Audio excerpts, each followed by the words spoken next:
యేసుక్రీస్తు ప్రభువారు తాను పునరుత్థానుడై తిరిగి లేచిన తర్వాత సెలవిచ్చినటువంటి మొట్టమొదటి ఆజ్ఞ ఏంటది?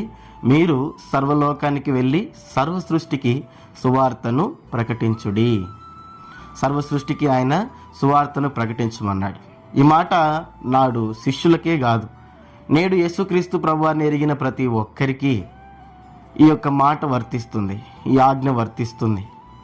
అంటే యేసుక్రీస్తు ప్రభువారిని ఎరిగిన ప్రతి ఒక్కరూ ఆయన యొక్క సువార్తను ప్రకటించవలసిన వారిగా ఉన్నారు. ప్రతి ఒక్కరి మీద ఈ భారము మోపబడి ఉంది. ప్రతి ఒక్కరికి ఈ బాధ్యత ఉంది. ఇంతకీ సువార్త అంటే ఏంటిది?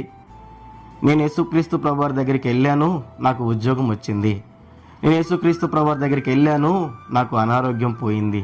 నేను యేసుక్రీస్తు ప్రభువారి దగ్గరికి వెళ్ళాను, నాకు కారు బంగ్లా వచ్చింది అని చెప్పడము సువార్త కాదు.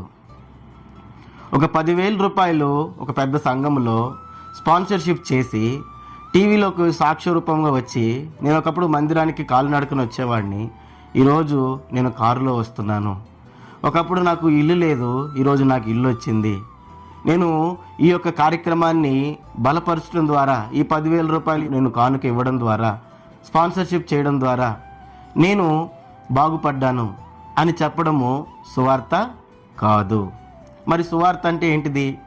సువార్త అంటే యేసు ప్రభు యొక్క మరణ, భూస్థాపన, పునరుత్థానాల గురించి ప్రకటించడమే సువార్త.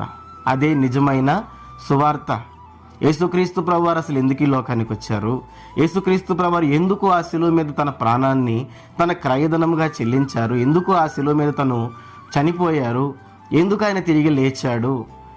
ఎందుకు ఆయన మరణ, భూస్థాపన, పునరుత్థానాలు ఎందుకొరకు అని వివరించడమే సువార్త. ఇదే నిజమైనటువంటి సువార్త. ఈ మాటలు నేడు మనం అందరికీ ప్రకటించాలి.